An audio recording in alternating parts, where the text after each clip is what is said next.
we spoke about the rich young ruler. Saw that things didn't end up too well for him. Today we're going to talk about another rich person that we're told about in the Bible. Someone God himself called a fool. We're going to look at a rich fool. If you want to read along with me in a minute, we're going to be going through Luke chapter 12, verses 15 through 21. This is concerning a parable that Jesus gave about a man who was rather well off, but whom God himself called a fool. Now, God calls people foolish and stuff like that throughout the Bible. This was an individual person he called a fool. Think about that. Now, we have to be very careful when we use the word fool, because we're cautioned against that in the Bible, aren't we? In the Sermon on the Mount, he said that if we call our neighbor a fool with malice of heart or hurtful intent implied there, then we're in danger of the judgment. So we can't just be throwing that word fool around.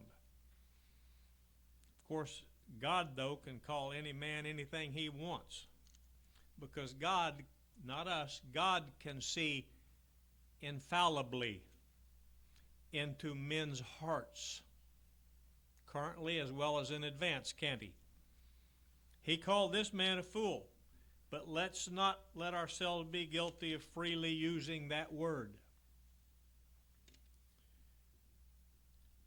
Let's be cautious about how we use it.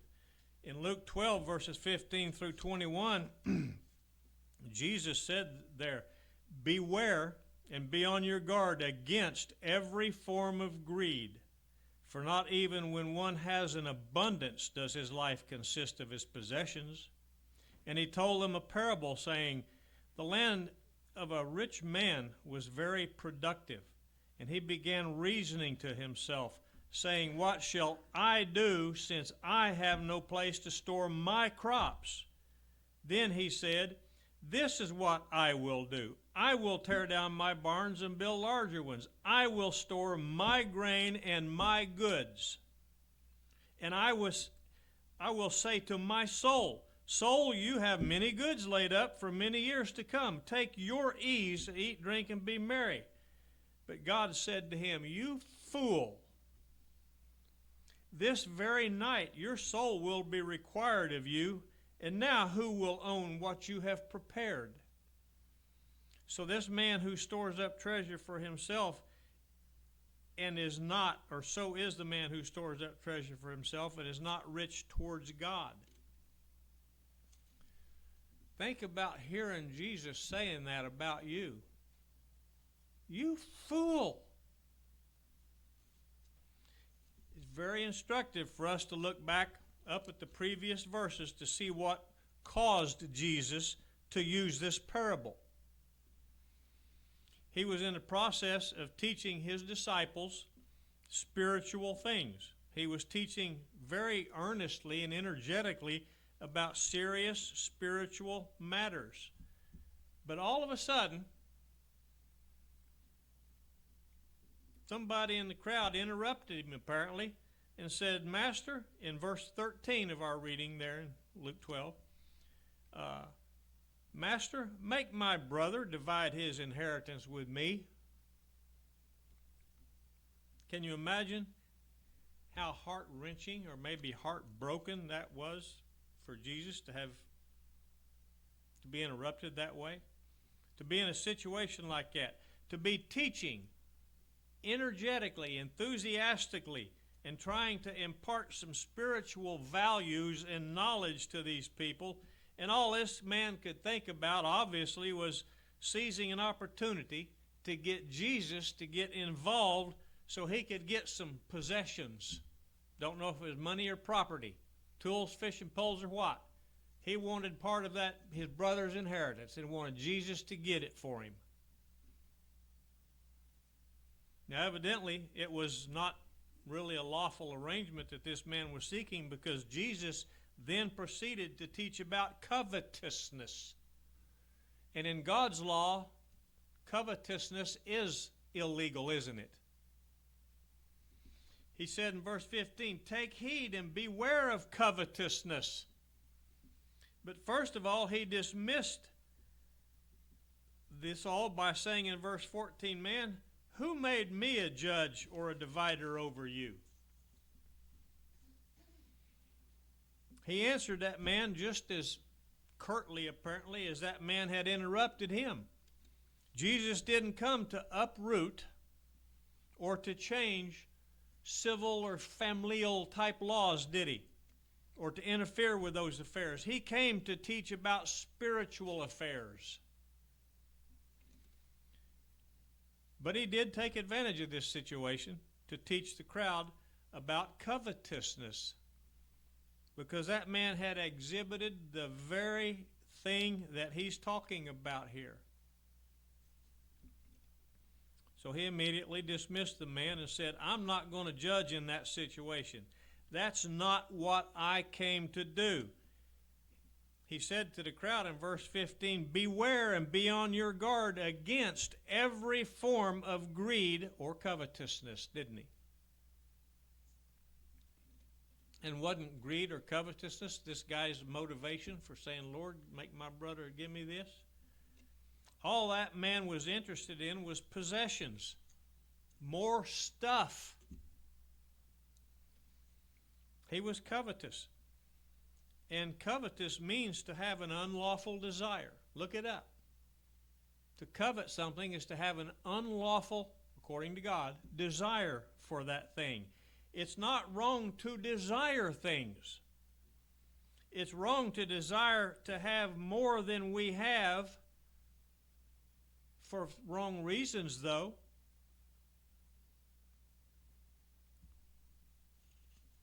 If we desire things just so we can amass them, we might have a problem. So Jesus illustrated his teaching with a parable here. Whenever Jesus especially wanted to force a point, you might say, home with people, he always used a parable, didn't he? Something we can relate to. And so he said, let me tell you about a man. Now, Jesus didn't tell us much about this man. All we know is that he had a lot of land and that he was rich. He grew a lot of crops. Now, all of us at one time or another have looked lovingly or longingly at the possessions of others. Maybe their house, maybe some of their possessions, their land, their toys. And we probably desired some of those things, didn't we? Kind of, sort of, maybe a little. And as I said, it's not wrong to desire to have some things, but we need to look at this man and what he desired and why he desired it, because here we really get an insight into what it's like to be in that situation. And we may find out a couple of things about us that might surprise us. First thing we find out is that this man was worried. You know, when you desire or drive past a rich person's house, you might make a statement like, wow, that's a nice place. I wish I had one like that. I bet they don't have a care in the world with a house like that. But the first thing we notice about this rich man is that he was literally worried. He said in verse 17, what shall I do? Since I don't have enough room to store all of my wealth. His worry and only concern was how to store or keep all his possessions, all his wealth, all his crops. And instead of thanking God for those plentiful blessings, instead of rejoicing over the increased opportunity he had to do good for someone else, he was worried about taking care of himself and keeping his abundance. The poorest beggar in town couldn't have been more worried than this rich man was. You can count on this. Wealth does bring worry. The more you have, the more you tend to want. Me and Barb have an ongoing joke. Every time she's going to answer, need anything from town? Yeah, stop at Lowe's and get me a wrench and a pair of pliers, maybe a screwdriver. It's not like I don't have 30 or 40 of each already. But some people are just never satisfied. They always want to have more. They call that the J.R. Ewing syndrome. How much is enough? Just a little bit more. The second thing we learn about this man is that he was condemned by God. And therein lies the lesson for us in this study. God condemned this man. Why? If this man were a typical Georgia or South Carolina resident, and if we were acquainted with this man, we'd probably be surprised to hear God call him a fool, because he'd probably be a respected or somewhat respected man throughout the community, maybe a leader, a businessman, probably into civic affairs, maybe even active in church once in a while. But yet God called him a fool. Well, it's very instructive again, first of all, to ask, why not call him a fool? Think about that one. First of all, God didn't call him a fool or condemn him or require his soul of him merely because he was rich. We've got to keep that in mind. It is not sinful to be rich or wealthy.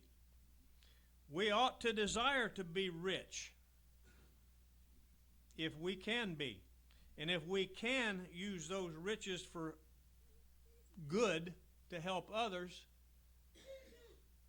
then that's a good thing that will result from that wealth. It's a blessing to be rich because it gives us greater opportunities to do good and help. God never condemned anybody just for being rich or wealthy. Now, he does condemn the love of money. He never condemns the amount of money, only the love of money. He didn't condemn this man simply because he had a lot. He didn't condemn him for being a successful farmer. He obviously used superior farming methods that brought forth a very bountiful harvest. And God didn't say anything was wrong with providing more or producing more than your neighbor, did he? He was not condemned for his business practices in that he was so successful. He was not called a thief. He was not condemned for adultery or anything else, any other flagrant sins that take place.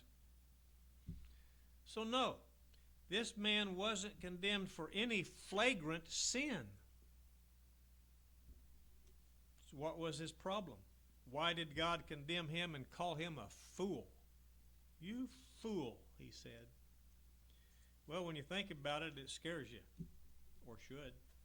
This man was condemned. His soul was required of him, and he was called a fool by God simply because he was a typical worldly man, steeped in materialism, and to whom religion was relatively unimportant, obviously. He possibly thought he didn't have time to go to church, whether he went or not. He doesn't appear to have been a bad man. Other than being a fool, there's nothing negative said about him. He just didn't take time for God. He did not take God into account in his life, and for that, God condemned him. We sort of bring condemnation upon ourselves, don't we? Mankind.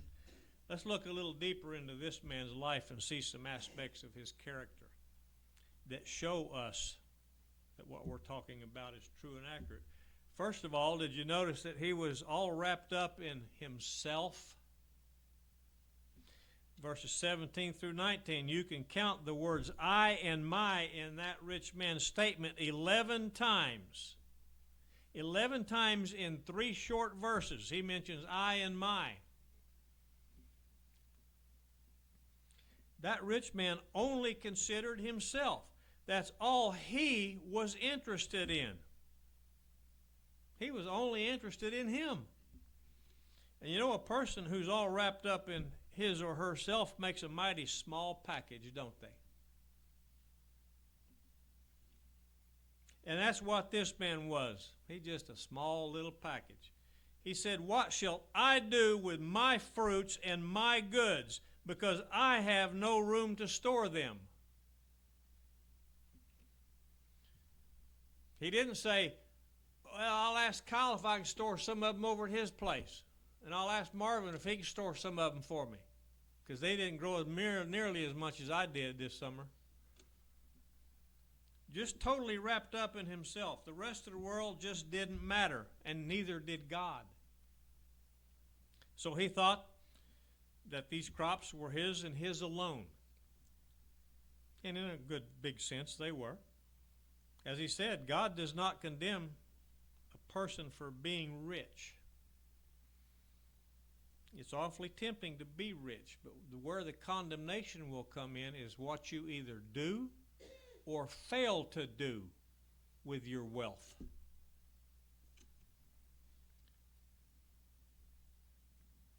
It's awful tempting to try and be rich. Tempting in that the more someone has, the more they generally want. That's where the danger lies in wealth. And what you do with it, or what you fail or refuse to do with it. So in the first place, this man was simply all wrapped up in who? Himself. The second thing about him is that his only thought when he thought about his wealth, his massive crop, was to hoard it up and keep it all to himself. He just said, I will build bigger barns to store it in so I can keep all of it. He gave no thought to sharing with anyone, apparently, according to the parable, or doing any good with what he had in abundance. Suppose he could eat it all before it went bad sitting there in the barn? I don't know how they stored stuff back then, but there's another man in the Bible that you can't help but think about when you see what Jesus said here about this man. Think about the 1 talent man. Remember him? He was given his 1 talent by his master. His master went away. You know, he had given somebody 5 talents, somebody 2 talents, somebody 1 talent. So I'm going to come back and see what you've done with this. 1 talent man received a scathing denunciation from his master, didn't he? Because he had not done anything with it. And that's exactly the same thing that this rich fool did. He just hoarded up his goods, built bigger barns so he could keep what he had, and didn't do anything good with it.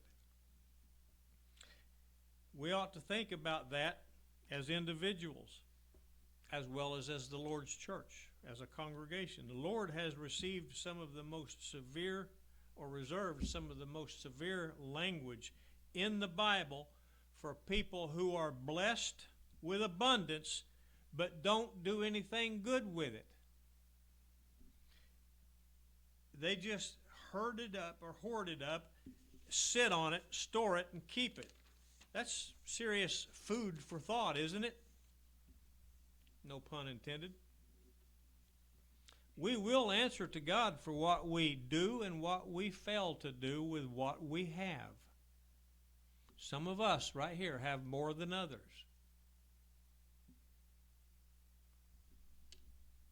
But I believe everybody in this building right now is blessed in an abundant way.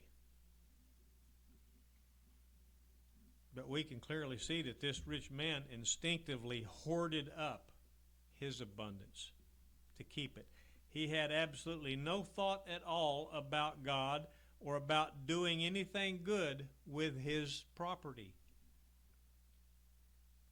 This man was also pretty arrogant, wasn't he? He said, I will do this. I will pull down my barns. I will build bigger ones. I will store my goods. Now think about this arrogant remark. I will say to my soul, thou hast much goods. Take ease, eat, drink, and be merry. You know, you just don't go around in the face of God saying what you're going to do. Everybody in here, I hear it mentioned a lot every time we meet. Lord willing, see you Wednesday night. What you going to do tomorrow? Well, Lord willing, I'm going to the grocery store. Lord willing, you'll do those things. If you have any thought at all about the Creator and the Judge of the universe, then you realize that you're just one breath away from eternity at any given moment with any given breath. We just can't go around arrogantly saying, I'm going to do this next week or tomorrow. In fact, there's some very strong language in the Bible about that in the book of James, chapter 4, verses 14 and 15.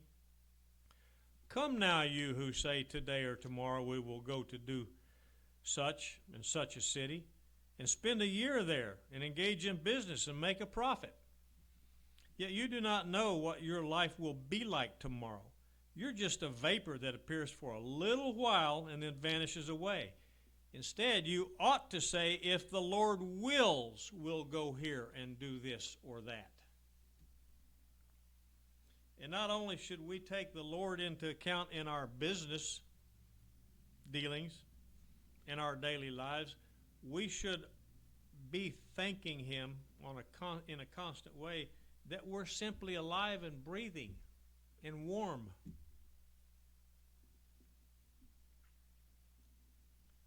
We need to acknowledge and realize our dependence on Him for the very breath you just took and the next one you're going to take. If the Lord wills, we will live on and do this or that. And then, if we have that approach, we'll worry about doing something or we'll plan on doing something. Just don't expect it to happen. This rich man had absolutely no thought for God. We're about to wind down here in a couple minutes. He thought of no contingencies. He simply said, I, me, my, mine. He never once took God into account or consideration. And you know, most of the world is very much like that. Most of the world this very day is planning what it's going to do tonight or tomorrow or next week. And we're planning things for next week also. But we understand we can't count on it, even though we're planning on it.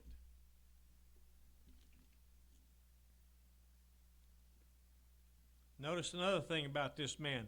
That is that he thought his whole of life was eating, drinking, and being merry, I guess.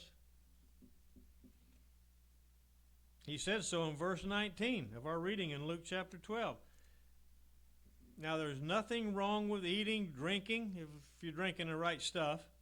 And there's nothing wrong with having a good time and being merry.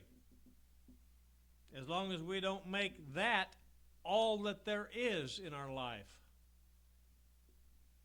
As long as we don't underestimate God's grace and overestimate it. See, this man was totally worldly and materialistic, completely materialistic. He had no thought of serving others, no thought of helping others, no thought of giving himself to a cause higher or more important than him, and no thought about worshiping God. He talked to his soul. He didn't talk to the Lord. He simply was out for himself. Eat, drink, and be merry. I can afford it. And isn't that what most of the world is out for today? Think about it. That's the underlying theme of and message of all, or at least 98% of television commercials. Eat, drink, and be merry. Have a good time. Buy our beer. Have fun. You'll enjoy it. Don't worry about anything else. Just buy our product. Got a problem? Take a pill. Want to have fun? Have a few drinks. That's what's just hammered into us today, isn't it? Hoard your goods. Eat, drink, and be merry. And to whom did this rich fool say these things? Say he was going to do all this stuff? His soul. Soul, he said, you have many goods, take your ease. You know, if he had said that to his body, it might have made a little more sense. But he said it to his soul. He thought his soul could be satisfied with material things. People have this idea that if they'll just accumulate enough things, they'll have true happiness. Well, you will have a little happiness. It won't be true. And you'll have it for a little while, but that's only temporary. Material happiness is just a temporary thing. And if the world can't agree on anything else that's taught in the Bible, I promise you they all agree on this. You can't take it with you. Things or possessions do not feed our souls. Things don't make our souls happy. God made us as body, soul, and spirit, didn't he? Soul and spirit being more or less lumped into the same category there and as interchangeable words. That's the immortal or eternal part of us. The body is the temporary part of us. He made both of those entities to need food, didn't he? But you can't feed your soul with food that's designed to sustain your body, and you can't feed your body with food that's designed to sustain your soul. There's no physical nourishment in that. There's only spiritual nourishment. See what I mean?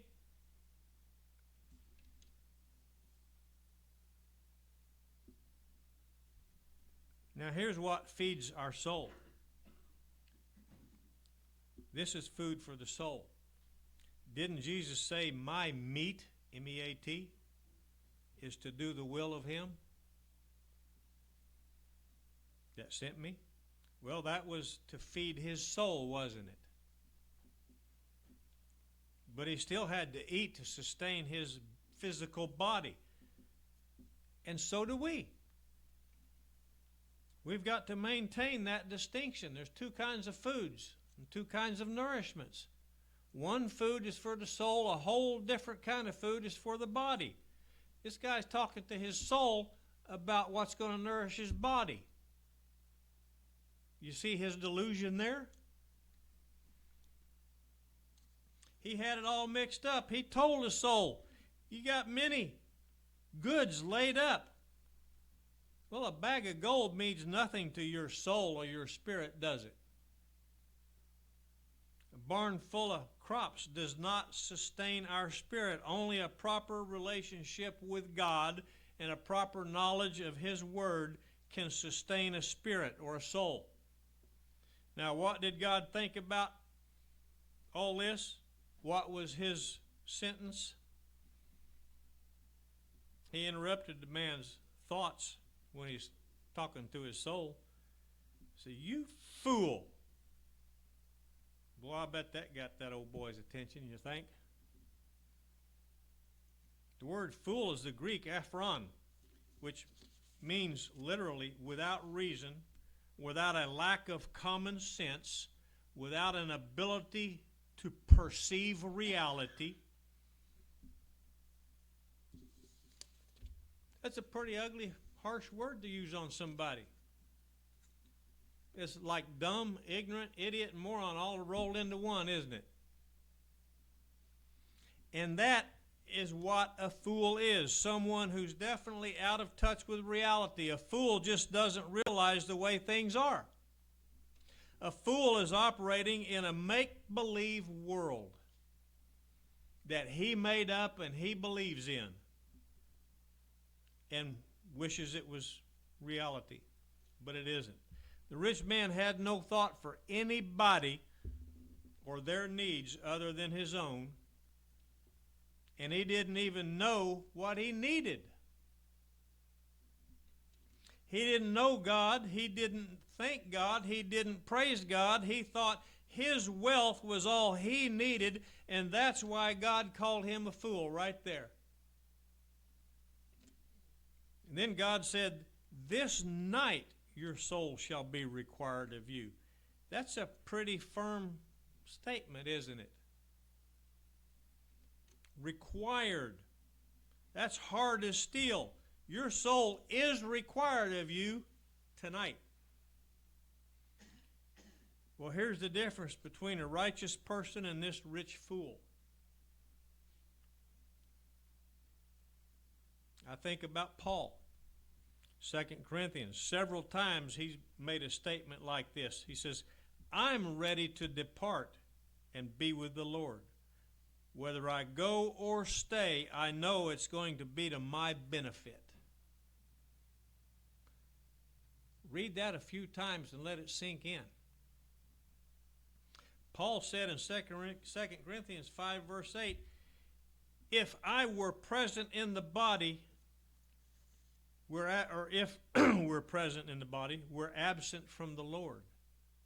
This rich fool was present in his own body, in his own mind, and his own soul, but he was very absent from the Lord, wasn't he? That's why I call him a fool. And we should make ourselves, or prepare ourselves like Paul, to be ready to go at any given moment. But God had to tell this rich fool, "I'm going to require your soul, whether you want to give it up or not. You ain't, a bigger barn ain't going to solve that problem." And there's the difference. A righteous person is ready. And whether we like to admit it or not, probably even eager to go. We're not eager to leave our loved ones, our families and such. But think about it. We are, if we make ourselves ready, we're also eager to go, to give up this life when the time comes.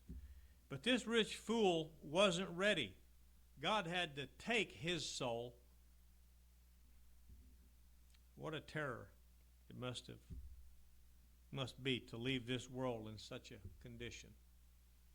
All of a sudden, all you're going to hear is, "Depart from me, you doer of iniquity, I never knew you." But we're hoping to hear, "Well done, good and faithful servant, enter in." Then God said something else that probably struck fear and terror into this man's heart. He said, "Then, who's all these things so important to you? Who's going to have them? All these barns you spent so much time and money building, all those crops, tomorrow whose are they going to be? Because you're not going to be around anymore. It's not going to be yours. I'm requiring your soul tonight." So here's a man who had spent all his time and energy to lay up treasures in a world that he was hastening from, and laying up nothing in the world that he was hastening to. Be careful where we lay up our treasures. Now, it's no wonder God called him a fool then, is it? God can call him anything he wants. We got to be careful with that word, like we said. We have to sustain ourselves.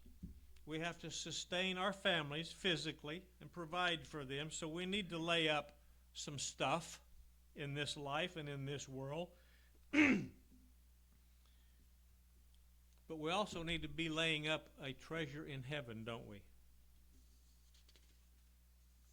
Each day we live puts us a day closer to that physical death where our spirit separates from our body and we'll know where we're going to be for eternity.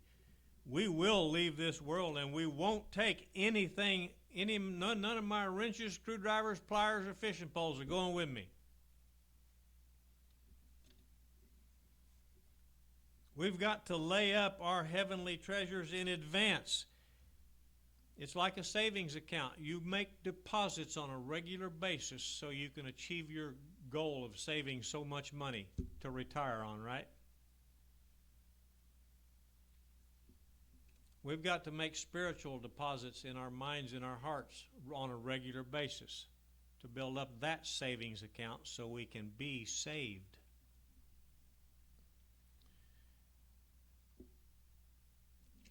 But where we're going, whether it's heaven or hell, money's not going to exist. No worldly treasure is going to exist. That stuff's non-existent there. How do we lay up spiritual treasures for the next life? By doing good with what we have here in this life. If you've got enough to share and don't share it, what do you suppose God will call you in the end? I won't call you a fool. Might make you mad and you won't give me any of your stuff.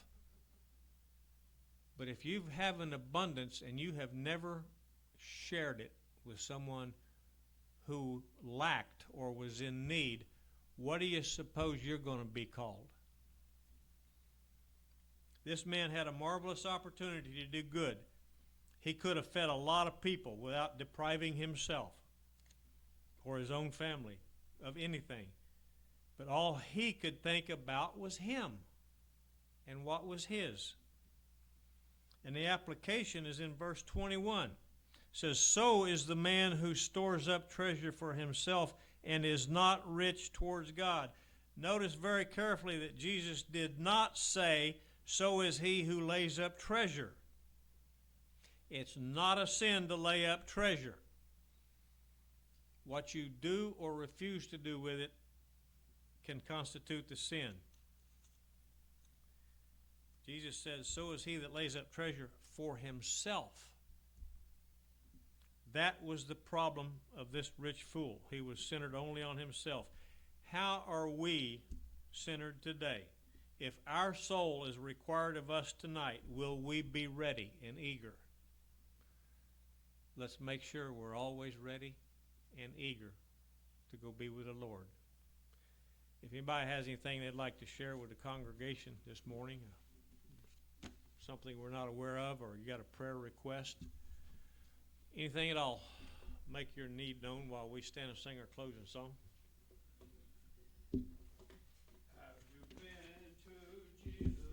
The cleansing power.